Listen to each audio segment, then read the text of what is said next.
Hi everyone, I'm Jan Wegener and welcome back to the Early Bird Photo News. I've actually been quite busy over the last few weeks traveling all over the map and also doing 3 massive reviews for you guys. First I had the Sony A1 II, then the Canon R1 and lastly also the Nikon 800mm PF lens. It was actually quite interesting to shoot the 3 major brands side by side and see the differences, but that also made me realize that the perfect camera just doesn't exist yet or may never actually exist. Like I'd love to have a camera with Canon's amazing R1 autofocus and that great body, pair that with the 45 megapixels from the A1 II and then put all of that in front of some of Nikon's amazing wildlife lenses. But since that is not really an option, we have to find the best compromise that suits our needs the most and also fits our budget. And I'm hopeful that my gear reviews play a big role in helping you to decide what is the best gear for the job that you want to do and also give you the best value for your money. And in saying all that, I've just ordered a new camera body and will let all of you have a guess which one it will be. And here's a little hint, it will have a 1 in its name. I feel blessed and very happy to have received so much great feedback on my new Lightroom and next generation Photoshop Masterclasses. And I love hearing how these classes have helped all of you to develop your own editing skills and get so many amazing results from your own RAW files. I know editing can often feel like a frustrating chore that you want to avoid, but it doesn't actually have to be that way. In my masterclasses, I guide you through every step of the way, show you exactly what needs to be done to your own RAW files to get the best possible results. And on top of that, I share my RAW files with you that I'm working on in the class. So you don't just have to watch, but you can actually work on the same files that I'm working on in the class and put your newly learned knowledge right into action.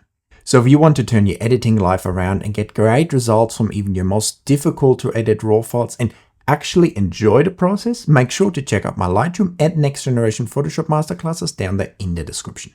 And if you've taken the classes and gotten some great results from your own RAW files, I'd love to see it. So email me and I might share them on my Instagram or in some of the future episodes here. Since we're in the midst of the Black Friday frenzy, I was wondering, have any of you guys seen any cracking sales, any must-have items for great prices? I haven't seen too many fantastic offers just yet, but there's probably some that will come around the corner. And I know that noise reduction softwares like DXO and Topaz often give us fantastic deals on these Black Friday, so it might be worth checking out, and I've also linked them for you down there in the description. And I know over the next little while, we'll probably also see some fantastic deals on some lenses and on cameras like the R6 Mark II. So if you guys spotted any fantastic deals, share them with us down there in the comments. The reason I said the R6 Mark II might be one of the cameras that will be heavily discounted is that it seems more and more likely that we see an R6 Mark III sometime early next year. We've talked about the camera a few times in previous episodes, but now it seems very likely, according to Canon rumors, that it will be launched in the first quarter of 2025. This is actually a camera that I'm quite interested in, not so much for photos, but definitely for video work in the field. And if it comes with the stacked sensor from the R3 and the fantastic autofocus from the R5 Mark II in photo and video mode, this camera would actually be quite a beast and would seriously challenge the likes of the Nikon Z6 III and the Sony A7 IV, especially if it also had full frame uncropped 120 frames per second video.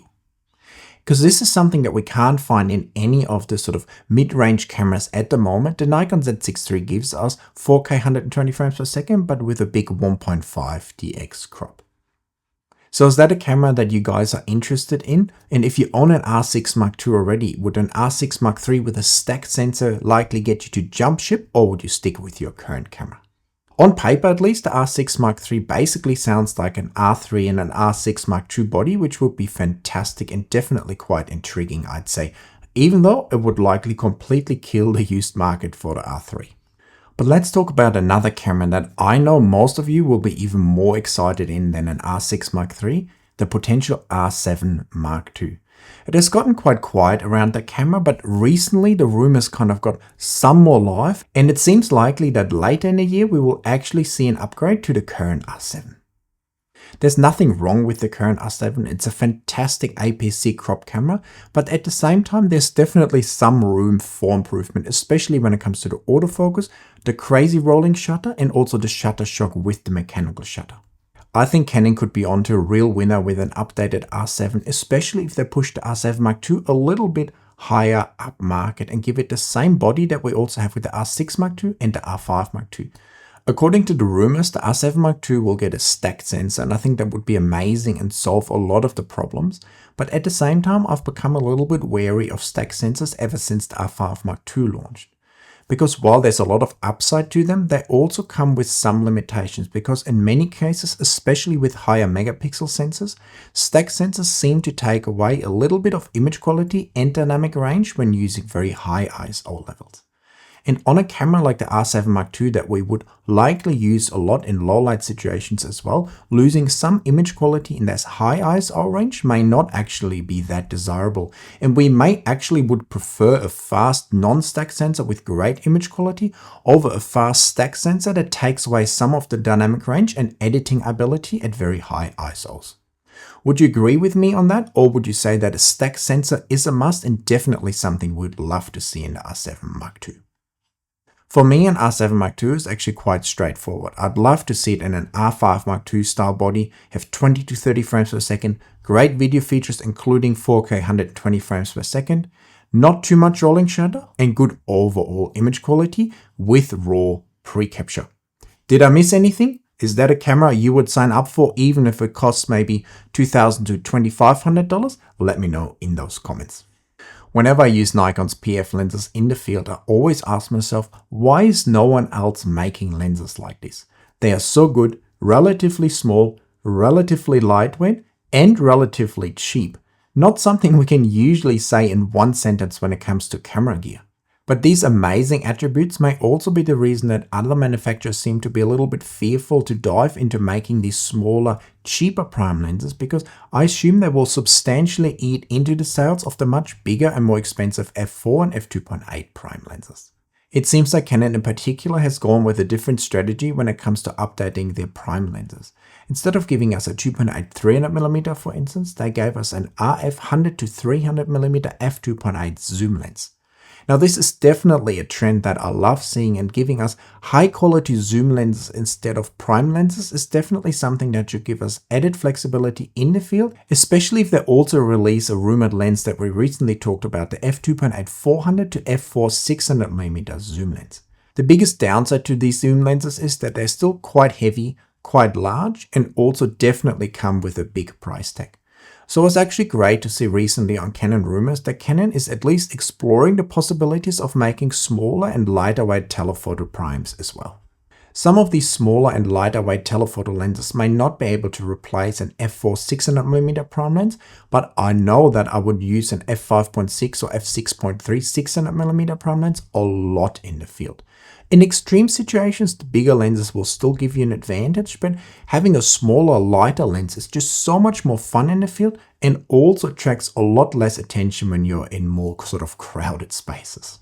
And this is one of the main things I love about the 600mm PF lens so much. It's so small and light that basically no one looks at me, and I can easily handhold it all day or climb trees with it.